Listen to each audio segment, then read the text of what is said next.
Hey guys, Krista here again, and I have the rest of my birthday haul here to show you. And I'm sorry I'm not going to talk about each and every book too much because there is a stack.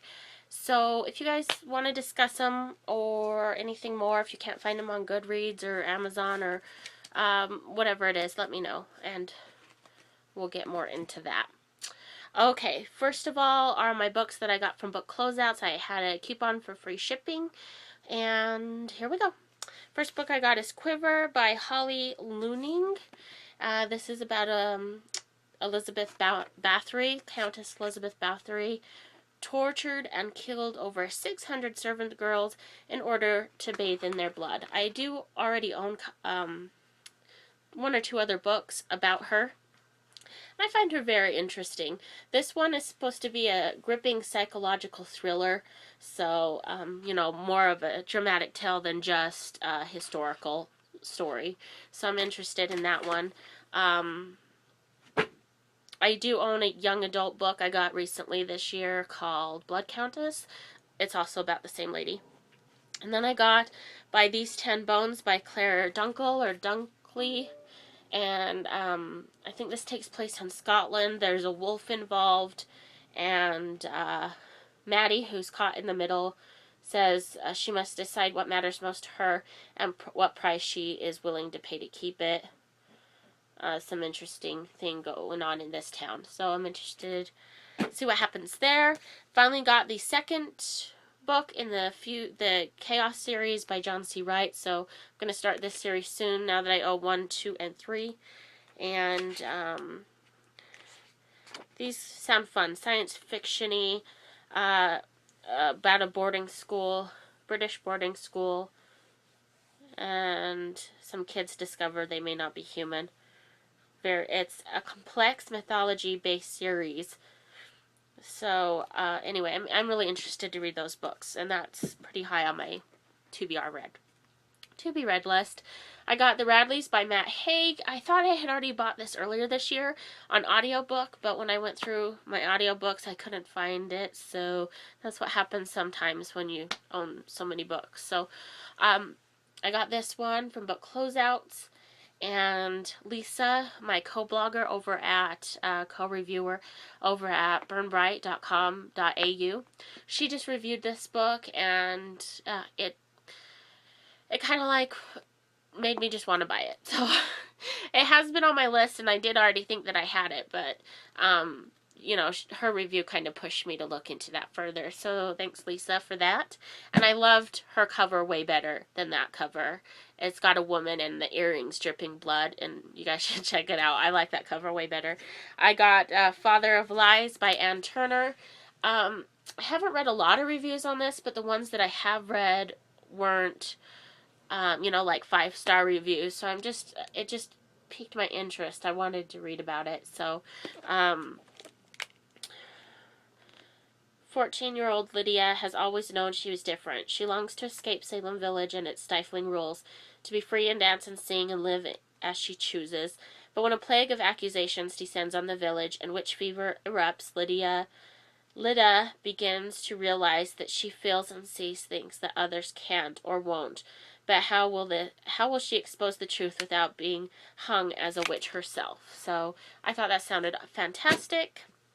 These two books, every time I go to the bookstore, I look at them, I pick them up, I read the back, I sit and debate on whether I should buy them or not. I just finally picked them up. So, these are just the first two, Siren Song and Blood Song. There are more books in this series, but I'm just going to give it a try. I'm tired of just picking them up and not buying them. So, here they are. Next book is Hidden Wives by Claire Avery.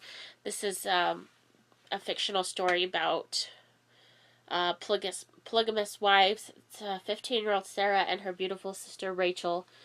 And they're kind of, the gist I got from it is that they're hidden away from the public eye. And it's just, I don't know, polygamous stories really interest me. They pique my interest. I watched the TV show Sister Wives, and I'm just like, hey, this is really interesting stuff. And so I wanted to get something deeper into it, even though it's still fictional. It's a suspenseful page turner, it says. So I'm looking forward to read that. I actually have quite a few polygamous books, but I haven't read one. And they're all fictional. I don't have any true stories like that. They're all just fictional tales. So it'll be interesting to read about that. That was my book closeouts order. So that's the end of my... Oh, well, I have one more for my birthday present. I was... Around my birthday time, I was tweeting Braiden over at Book Probe, and he had just done a giveaway for Bloodsong by Rhiannon Hart, and I totally missed on entering the contest or giveaway for it. And I was just telling him, you know, oh, I'm so bummed I missed it, and I missed it like one day. And he's like, oh, well, you know, send me money, I'll send you a copy. So I did, and he was so nice. He went and got my copy signed along with his others that he was giving away. So, you know, that's above and beyond nice of you to do that, Braiden. And I am so happy. This is like my birthday present to myself. You know, well, besides these other books, this was the one I was happiest to get. It's only available in Australia right now. I know. Why don't they publish these worldwide? Seriously. So that's Bloodsong by Rhiannon Hart, and he got that personalized to me. So that's so super sweet, and thank you so much. I don't even know how to say thank you when people do such nice things like this. Thank you is just not enough. It's just not enough sometimes. And he was also meeting up with Marianne DePierce, and I snuck a little note to her and him to get me some swag, so I'd give it away on the blog. So Marianne sent some signed stuff, Angel, Arius, and Burn Bright bookmarks, got one on each side. She signed some of those, and I got some stickers for Burn Bright, and her newest thing, Peacemaker. And these are her other books, which I do own all of her other stuff. I need to read those, and she signed that as well. So some of this stuff will be thrown into giveaways and stuff on the blog, and it's just so super sweet to do that. Oh, and one other thing. Look at that poster. Yay! Yeah, I already hung it up. So there's my Burn Bright poster, and it's already on my wall. I love the cover. I have the cover of that book on my wallpaper for my desktop. Gorgeous wallpaper. Poster, etc. These are some other books that I picked up this week. I found out that a Barnes & Noble downtown had some autographed copies, so I ran down there to get Beautiful Chaos, and it's autographed by Margaret Stoll. So I just have to get my hands on Cammie one of these days, hopefully catch him touring and get the other signature on this. And so I got that. I picked up the Iron Knight to complete my series. I have already read this. Not my favorite of the series, but I thought it was a really good way to end the series. So, you guys should read it. You guys should check that out. This other book I've already read, and I just couldn't stop thinking about it. So I knew I had to have a copy. I read a copy from NetGalley. So when I saw it had come out, I went and grabbed one. But I don't even know how to describe it. It just kept getting stuck in my head. I couldn't stop thinking about this one. There's those. I also got this to complete my movie tie-in mass market paperback copies because I was collecting those. This one I've already listened to on audiobook, but I wanted a copy for my shelves because I love the cover.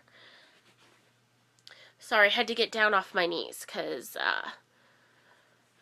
it was uncomfortable. So I only have 3 books left. These ones I got at the used bookstore. Picked up Serpent Girl by Matthew Carnahan, and this one is about what happens, you know, behind the curtains at a circus. And it is fictional, but it sounded really cute, funny, weird, and it's really short with big writing, so that's going to be fast. I picked up Joyce Carol Oates' My Sister, My Love. The blurb in here said it was one of the most controversial yet that she has written. I don't know when this was written. 2008, so She has probably come out with more by now. I do own a couple of her books. I need to catch up on some of her works. And then last but not least, I picked up a horror story from John Saul, In the Dark of the Night. That's supposed to be a scary story. So that's my haul. Sorry I didn't talk more about it. Thanks for tuning in and watching me and stopping by. And I hope you guys are enjoying your week and your reading. And let's chat. If you want to comment, I'll talk. I usually answer most of my comments. So anyway, thanks for watching. Bye.